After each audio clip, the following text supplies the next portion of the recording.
The evening air was warm and gentle as Parker Matthews walked through the tree-lined streets of downtown Charleston, with his 7-year-old daughter Sophie, their steps falling into the quiet rhythm of a familiar ritual they had kept for years.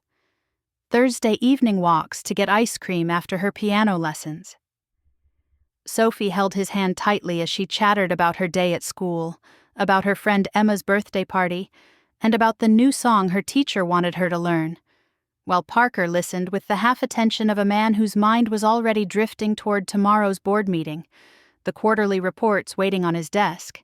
and the merger that could expand Matthews' financial group into 3 new states, a testament to the company he had built from the ground up at 43,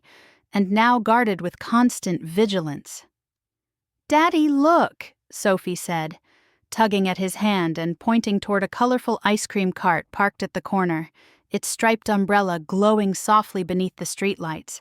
as families and children moved around it in a gentle evening buzz. When she asked if they could get some ice cream, Parker smiled and told her, "Of course, Princess," already pulling out his wallet as they approached the cart, his attention shifting back into the moment, until he saw her. A little girl, perhaps 5 years old, stood a few feet away from the cart, wearing a faded pink dress that looked as though it had been washed more times than it was meant to endure. Her blonde hair pulled back in a simple ponytail as she watched the other children with their ice cream cones, not with open hunger, but with a deeper, quieter expression that seemed like resignation, the look of a child who had already learned not to hope for things that were out of reach. Parker ordered Sophie's usual strawberry cone, and she accepted it with a bright, unquestioning smile. But as they turned to leave, the little girl stepped forward, not toward him, but toward Sophie, and spoke in a soft voice that carried a strange maturity for someone so small, telling her that the ice cream looked really good. Instantly, with the easy generosity of a child who had never truly known lack, Sophie held out her cone and asked if the girl wanted to try it. But the child shook her head quickly and replied that she didn't, that she was only saying it looked nice. Something in the way she refused, the careful politeness, the way she tried to stand a little straighter, made Parker look at her more closely, noticing that her clothes, though clean, were worn thin in places, that her shoes were slightly too small and pressing against her toes, and that her eyes, more than anything else, did not look like the eyes of a 5-year-old. They were old eyes in a young face, the eyes of someone who had already seen more than she should have. Parker heard himself asking gently if she would like her own cone, offering to treat her, and for a heartbeat he thought she might say yes, but she looked up at him and, with a small shake of her head, told him she didn't need anything. Before he could find the right words to insist without wounding her pride, a woman approached, and in a single glance, he understood the connection between them.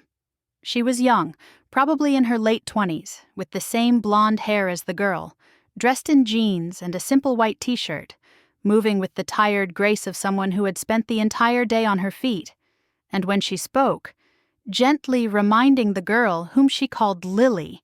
that she had been told to stay by the bench. There was a softness in her tone, layered over a deep, worn-out fatigue. The woman noticed Parker and Sophie, and her expression shifted into cautious politeness as she apologized if her daughter had bothered them, and when Parker quickly explained that he had simply offered to buy Lily an ice cream, she thanked him for his kindness but insisted they were fine, taking Lily's hand and starting to walk away. As Parker watched them go, something tight and unfamiliar twisted in his chest, and when Sophie tugged on his sleeve to ask why Lily didn't have ice cream and if they could give her money so she could buy some, he looked from his daughter's earnest, worried face to the small figure and her mother moving farther down the sidewalk, and on impulse, he called out to them, asking them to wait. The woman turned with weary eyes, and Parker approached slowly, explaining that he didn't mean to intrude, but that he and Sophie would really like to buy ice cream for both her and Lily,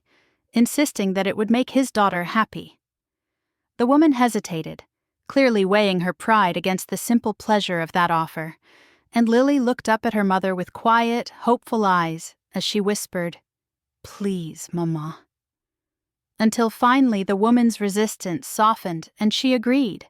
thanking him again with a mixture of gratitude and embarrassment. They all returned to the cart together, and Parker bought cones for both Lily and her mother, watching as Lily took her first bite of chocolate ice cream, and, in that instant, the too old guarded expression on her face melted into pure joy, revealing the child she truly was beneath the weight of whatever life had already demanded of her. Introducing himself as Parker and gesturing to his daughter as Sophie, he learned that the woman's name was Claire, and that the little girl was indeed Lily. And as Sophie greeted her new friend with a bright, "Hi, Lily," the younger girl smiled shyly around her ice cream, holding it like something precious. Standing there under the striped umbrella in the warm Charleston night, with the glow of the streetlights bathing this small, unexpected moment of connection, Parker felt something shift almost imperceptibly inside the carefully guarded structure of his life, as if the walls he had spent years building around his success and his schedule had been nudged just slightly by the simple power of his daughter's kindness and a stranger's quiet need. If you want to see how this single moment at an ice cream cart changes Parker's life forever, make sure you like this video, share this story with someone you care about, and subscribe to the channel so you don't miss what happens next. Sophie swung her legs and leaned toward Lily with the easy enthusiasm of a child who trusted the world to be kind, telling her brightly that she was 7 years old and asking with clear curiosity how old Lily was. And Lily, with the precision of children who treat every half year like a trophy,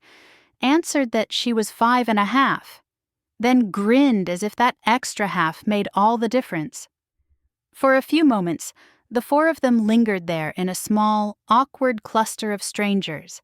bound together by nothing more than melting ice cream cones and the soft hum of an early evening street. And Parker realized, with a faint sense of surprise, that he didn't particularly want to walk away, though he couldn't have said exactly why. He cleared his throat and, trying to sound casual rather than intrusive, asked Claire if she lived nearby, and she lifted her chin just a little, her voice steady as she explained that they were staying at the Morrison Street shelter for now, that it was temporary, and that she was working to save enough for a deposit on an apartment, as if daring him to judge and preparing herself not to care if he did. Parker nodded and kept his expression gentle and neutral, then asked what kind of work she did. And Claire, with a quiet pragmatism, told him that she took whatever she could get, that at the moment she was waitressing at the diner on 5th Street during the morning shifts, and that sometimes Lily came with her and sat in the back booth with coloring books while she refilled coffee cups and carried plates to strangers. While the adults spoke in low tones, Sophie, blissfully unaware of the weight behind their words, had already shifted the conversation for the girls to safer ground: school, books, favorite colors, and soon the two children had wandered over to a nearby bench, sitting side by side as if they had known each other far longer than 10 minutes, their voices rising and falling in bright, uncomplicated patterns. Parker gestured toward another bench a few feet away and asked Claire if he might sit, and after a brief hesitation she nodded, so they settled there with a clear view of their daughters.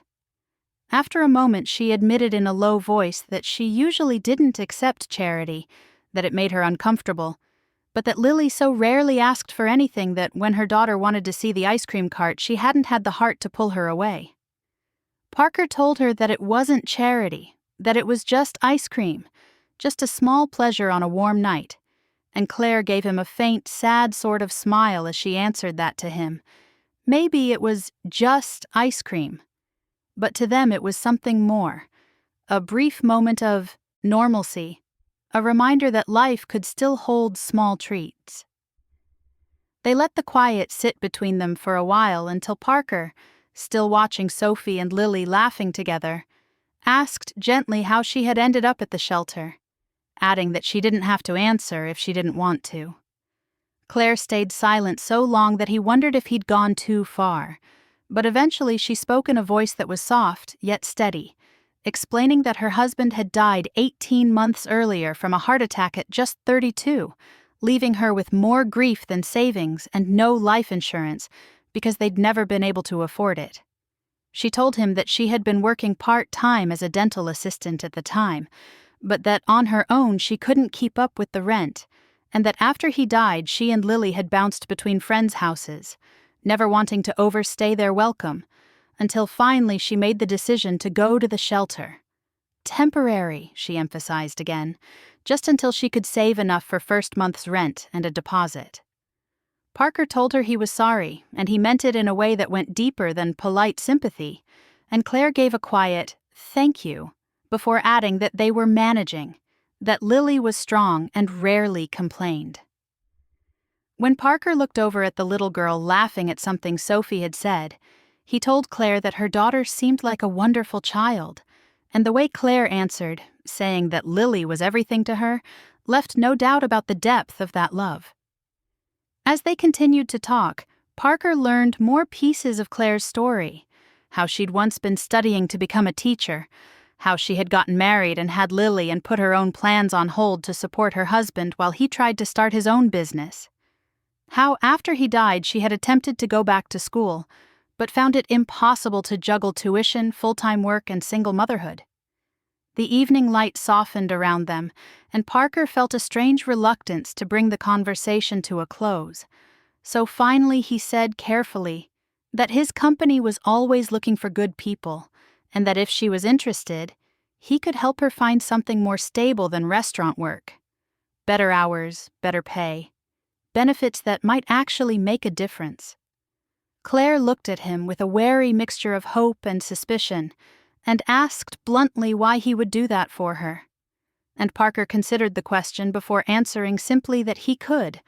and that her daughter deserved a real home, and she deserved a chance to get back on her feet. She responded firmly that she didn't want a handout, and he replied just as firmly that he wasn't offering one, that he was offering a job opportunity, nothing more,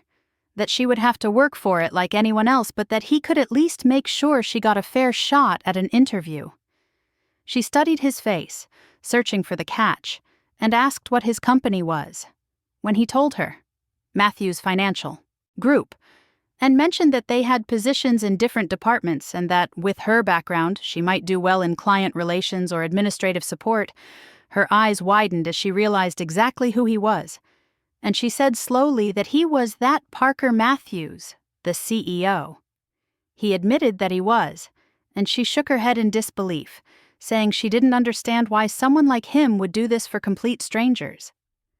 Parker glanced at Sophie and Lily, who were by then standing near the cart comparing the colors of their dresses, and answered honestly that he wasn't entirely sure himself, but that something about meeting them had reminded him of what he'd been forgetting lately, that life was about more than quarterly reports and profit margins, and that sometimes the most important thing any of us could do was reach out when we saw someone who needed help. The following week, Claire came to the office for an interview, dressed in her best clothes, and holding herself with a quiet determination that Parker recognized immediately, and he had already arranged for her to meet with the head of client services. He had been open with his team, explaining that Claire was someone he had met outside of work who needed a chance,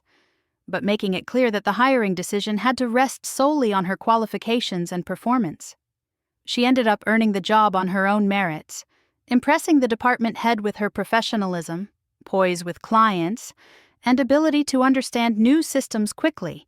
and once she was hired, Parker quietly helped her locate an affordable apartment and arranged for the company to advance enough money for the deposit to be repaid through small deductions from her paycheck over time. Within a month, Claire and Lily had left the shelter behind and moved into a small but clean 2-bedroom apartment not far from Sophie's school, and the two girls quickly became inseparable, walking home together, trading stories, and filling each other's afternoons with the simple joy of having a best friend. Sometimes Claire brought Lily to the office after school when she had to stay a bit late, and Parker discovered that he looked forward to those days more than he would ever admit in a boardroom, enjoying Lily's shy, careful smiles, and watching Claire gradually grow more confident in her role. One afternoon, about 3 months after they had first met at the ice cream cart, Parker was crossing the office lobby when he spotted Lily sitting in one of the waiting chairs, her feet not quite touching the floor as she bent over a coloring book, completely absorbed while she waited for her mother to finish up. On impulse, he walked over and sat down next to her, greeting her with a warm, "Hi, Lily," and she looked up and smiled, answering with a cheerful, "Hi, Mr. Parker," before he asked what she was drawing. She lifted the page to show him a picture of a yellow house with a red door and flowers lined up neatly in front, explaining with simple pride that it was their new home. And he told her honestly that it was beautiful. Lily set her crayons down and regarded him with those same strangely old yet young eyes that had struck him the first night they met, then asked if she could tell him something. And when he said of course, she admitted that when he had first spoken to her and her mother by the ice cream cart, she had been scared he was going to give them money. Surprised, he asked why that would frighten her, and Lily explained in careful, deliberate words that sometimes people did give them money, but they always looked at them like they were sad or broken, like they were objects of pity. And then she said that he hadn't looked at them that way, that he had looked at them like they were regular people. Parker felt his throat tighten at that, and he told her that she and her mother were regular people, but Lily only nodded and replied that she knew that. It was just that not everyone else seemed to see it. She picked up her crayon and went back to her drawing, and Parker sat there in the lobby beside her, turning her words over in his mind, realizing that this child, barely 6 years old, had managed to name something he had been circling around in his own heart without fully understanding it. If this part of Parker, Claire, and Lily's journey moved you even a little, make sure you like this video, share this story with someone who needs a reminder of simple kindness, and subscribe to the channel so you don't miss what happens next in their lives.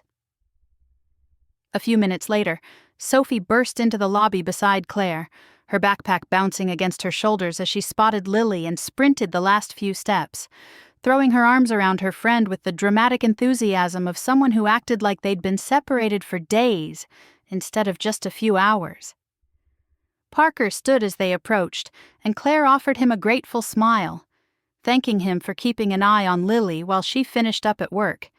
and he told her it had been his pleasure, meaning it more than she could possibly know. He watched as Sophie hugged Lily goodbye, saw the easy affection and quiet bond that had formed between them, and just as he thought the moment was over, Lily turned toward him with a seriousness that didn't match her small frame, and softly said, "Mr. Parker?" He answered her gently, and she hesitated only a second before asking, in a voice so careful it almost broke him, if she could give him a hug too, the way Sophie hugged him.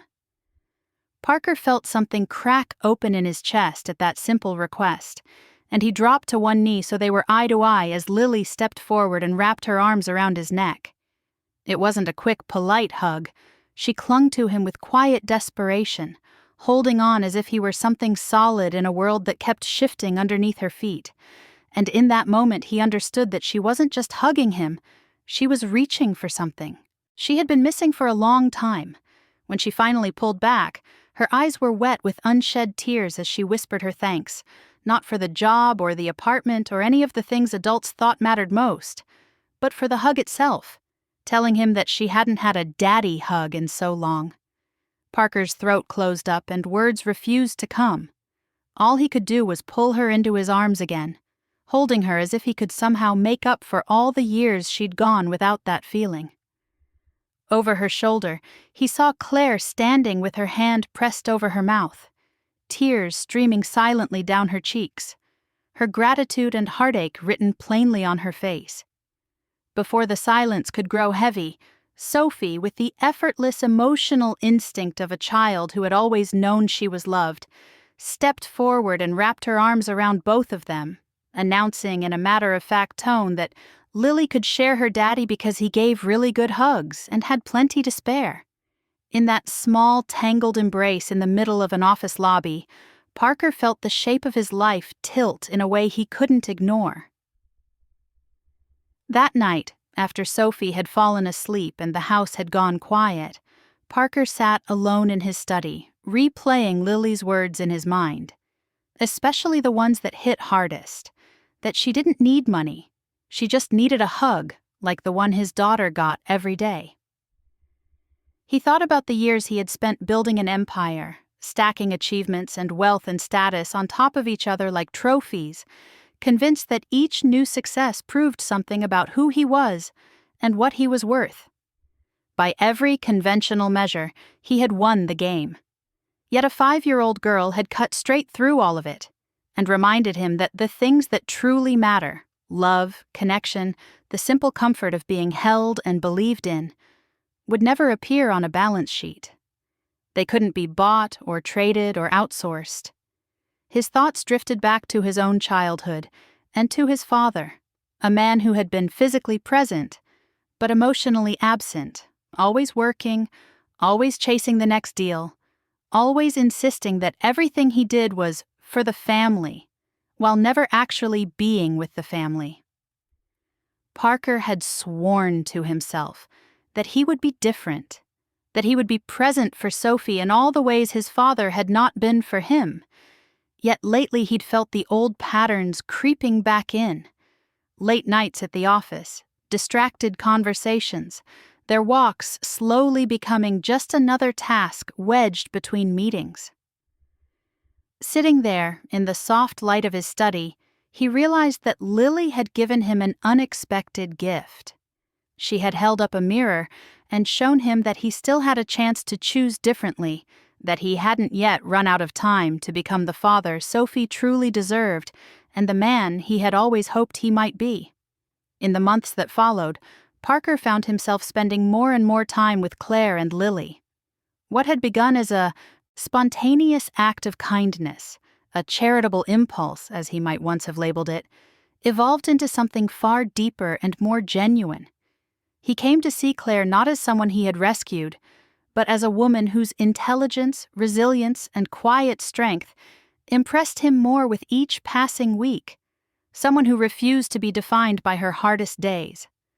Lily, with her fierce gentleness and uncanny wisdom, slipped deeper into his heart, and Sophie, delighted beyond measure, treated her like the sister she'd always wished for. Together, the four of them began to form something that looked and felt suspiciously like a family, even before any of them dared to call it that out loud. Almost a year after that first warm evening by the ice cream cart, Parker invited Claire to dinner, just the two of them, while Sophie and Lily had a sleepover at his house under the watchful care of his longtime housekeeper. Over coffee and dessert in the soft glow of the restaurant, he told Claire there was something he needed to say, and made sure first to promise that, whatever her response, it would never affect her job, their friendship, or the support he gave her and Lily. She looked nervous, but told him to go on, and he took a steadying breath before admitting that he had fallen in love with her. Her strength, her grace, the courage it had taken to rebuild her life from nothing, and the way she loved Lily with such fierce tenderness. He confessed that he had fallen in love with Lily, too, not as a substitute for something he'd never had, but as a child he cherished in her own right, and that he could no longer keep those feelings to himself. Claire's eyes filled with tears, and for a moment she seemed frozen, torn between fear and hope. She stammered that she didn't know what to say, and he quickly reassured her that she didn't have to say anything right away, that he understood if it was too soon, or if she wasn't ready, or if her feelings weren't the same, but that he simply needed her to know the truth. After a long pause, she reached across the table and took his hand, asking if he remembered what Lily had told him about the hug. When he nodded, she explained that Lily had told her that night that he felt like her daddy used to feel, safe and strong and warm, a place to rest without being afraid. Claire's tears spilled over as she admitted that she had been terrified of letting herself feel anything for him, worried that it was just gratitude, or that she was clinging to the man who had helped them when they were at their lowest, afraid that it was some kind of rescue fantasy, instead of something real. Then she asked the question that hung between them. It was real, wasn't it? Parker answered without hesitation that it was the most real thing he'd felt in years. And after a trembling breath, Claire whispered that she loved him too, that she thought she had loved him since that first night when he'd bought them ice cream and, for the first time in a long time, she hadn't felt ashamed of needing help. Their relationship, built slowly on trust, kindness, and shared responsibility, had quietly become something neither of them was willing to walk away from. They were married the following spring, in a simple ceremony in Parker's garden, under a clear sky and among blooming flowers. Sophie, taking her job as flower girl very seriously, walked down the aisle scattering petals with a concentration that made the guests smile, while Lily stood beside her new mother, holding a bouquet nearly as large as she was, her small hands clutching the stems with determined care. When it came time for the vows, Parker looked at Claire with all the love and gratitude he felt, then turned his gaze to Lily and added words that hadn't been written into the official ceremony. He promised Lily that he would be the father she deserved, that he would give her hugs whenever she needed them, that he would protect her, support her, and make sure she always felt safe, loved, and valued for exactly who she was, if she would allow him that honor. Lily, now 6 years old and still carrying that strange mix of innocence and wisdom, nodded with solemn seriousness and said that she would, thanking him for choosing them. Parker smiled and told her that it was just Parker now, or Dad if she wanted, and after testing the word once, she said it again with more confidence, a small radiant smile on her face as she claimed it. Dad! Later at the reception, when someone asked Parker how he had met his bride, he didn't tell a polished romantic story, he told the truth. He explained that a little girl had taught him that the most valuable things we can offer one another aren't money or status or professional success, but connection, presence, and love that costs nothing and yet means everything. He said that she had asked him for a hug at a time when he didn't even realize how badly he needed one himself, and that, in return, she had given him a family and reminded him of what truly matters in life. Sometimes, he said, the greatest teachers come in the smallest packages. Sometimes wisdom comes wrapped in a child's voice, and sometimes a simple request for a hug has the power to change everything. In the years that followed, Parker came to understand that, at the core, people weren't all that different from the child who had once clung to his neck in an office lobby. We all longed to be seen, valued, held, and loved. Money could buy comfort and security, and he was grateful for those things. But it could never buy the feeling of a child's arms trusting you completely, or the light in a daughter's eyes when she knew you were truly present with her, and not just physically in the room. It couldn't purchase the peace that came from knowing that what you were building wasn't just a company or a portfolio, but a family, messy and imperfect, and infinitely precious. That warm evening by the ice cream cart, Lily had not asked him for money. She had asked in her own way for something far more valuable. And by saying yes to that simple, priceless request, Parker had discovered that she had given him everything.